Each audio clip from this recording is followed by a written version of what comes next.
Subscribe کریں ہمارے channel کو اور بیل آئیکن کو کلک کریں تاکہ ہماری ہر نئی آنے والی ویڈیو آپ تک بآسانی پہنچ سکے۔ بسم اللہ الرحمن الرحیم۔ السلام علیکم ورحمۃ اللہ وبرکاتہ۔ یوم عاشوراء 10 محرم الحرام کا روزہ۔ رسول اللہ صلی اللہ علیہ وآلہ وسلم نے ارشاد فرمایا، مجھے اللہ کی ذات پہ یقین ہے کہ وہ یوم عاشوراء یعنی 10 محرم الحرام کے روزے کو گزشتہ سال کے گناہوں کا کفارہ بنا دے گا۔ بحوالہ صحیح مسلم حدیث نمبر 2803۔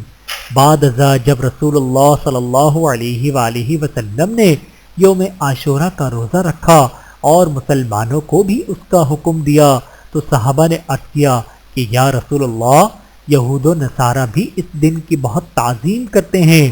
آپ صلی اللہ علیہ وآلہ وسلم نے ارشاد فرمایا، جب اگلا سال آئے گا تو ہم یہود و نصارہ کے مشابہت سے بچنے کے لیے انشاءاللہ 9 تاریخ کا روزہ بھی رکھیں گے۔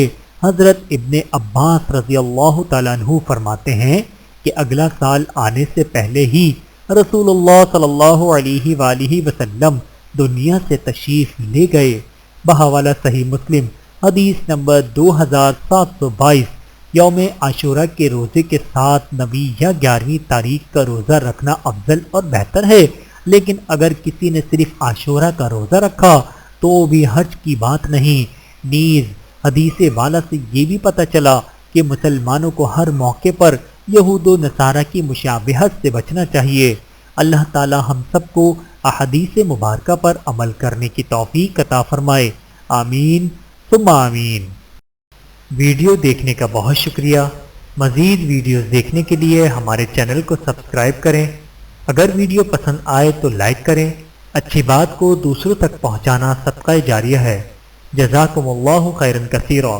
اپنا اور اپنے پیاروں کا بہت زیادہ خیال رکھیے گا اور مجھے دعاؤں میں یاد رکھیے گا۔ Take care. اللہ حافظ۔